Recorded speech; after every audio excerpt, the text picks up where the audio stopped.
A simple day in the UK. Good food, flowers, and peaceful walks with my wife. Tara, samahan nyo kami.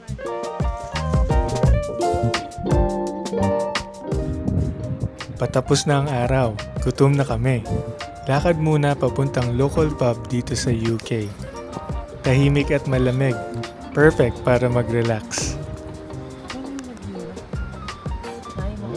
Nakagaling na yun eh. Ang dami yung mga kasinabak nun eh. Ito na! Pizza burger with fries, topped with cheese and chicken. Pang comfort food talaga. Ice latte din, at with salted caramel para kay Mrs. Simple pero masarap. Most pubs here in the UK are super cozy. Parang tambayan lang with friends after work.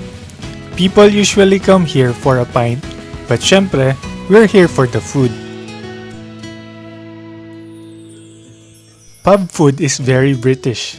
Heavy, comfort food, at medyo iba sa nakasanayan nating Pinoy meals. So today, I ordered some of the classics. Let's see kung pasado ba sa panlasang Pinoy. Kinisa ako yan. Cover niya.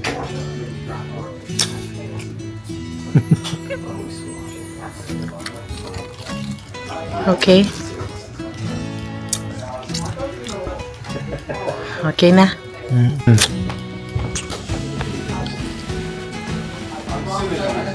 Oh, yan. Yan may masyadong kagalan.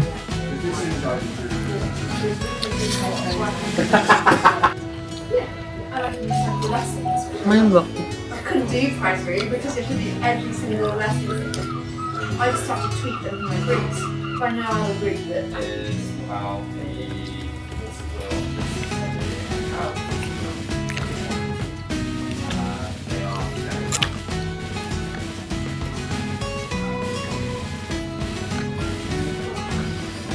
year's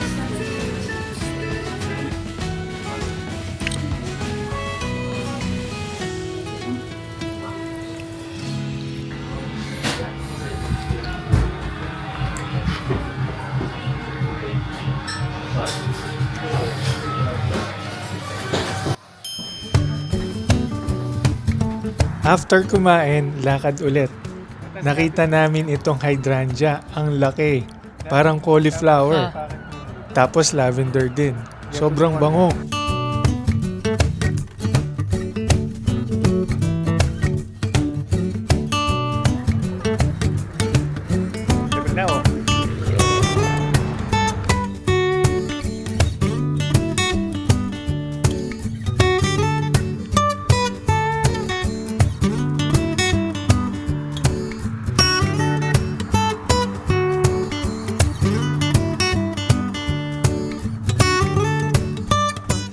Hello guys!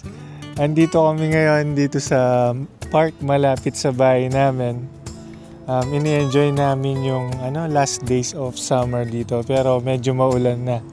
Ayan ang ganda. My favorite hydrangeas. Yan, may hydrangea. Yan yung mga nakakalat lang dito sa UK. Yan yung maganda dito sa UK. Sa daan nila meron mga tumutubong ganyan. Yung sa Pilipinas, attraction na to, no? Oo. Dito lang, normal lang. Ito sa Baguio, di ba? Sa Baguio. Sa atin, wala. So, ayan. Guys, ang ganda. Oh, nice. So nice, no? Tayo. Oh, mami.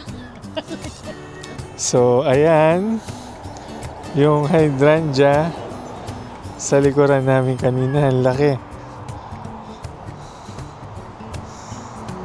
Parang cauliflower ng bulaklak.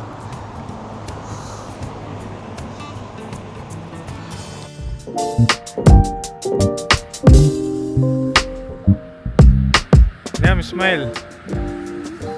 Say hi. Ito naman yung lavender, no?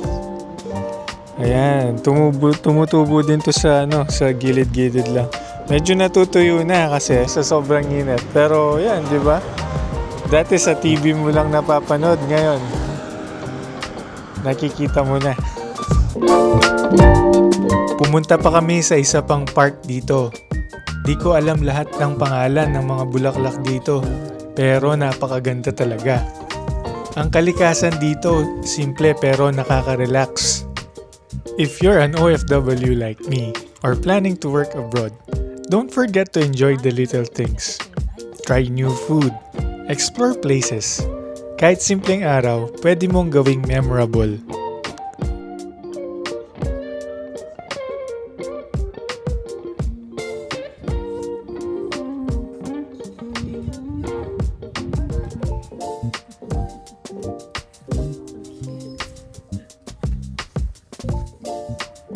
Habang naglalakad, nadaanan namin itong stone wall. Very British countryside talaga. Tapos may apple tree pa. Gusto ko lang i-share sa inyo mga kababayan ang mga ganitong simpleng bagay na di natin palaging napapansin. Salamat sa pagsama sa amin today.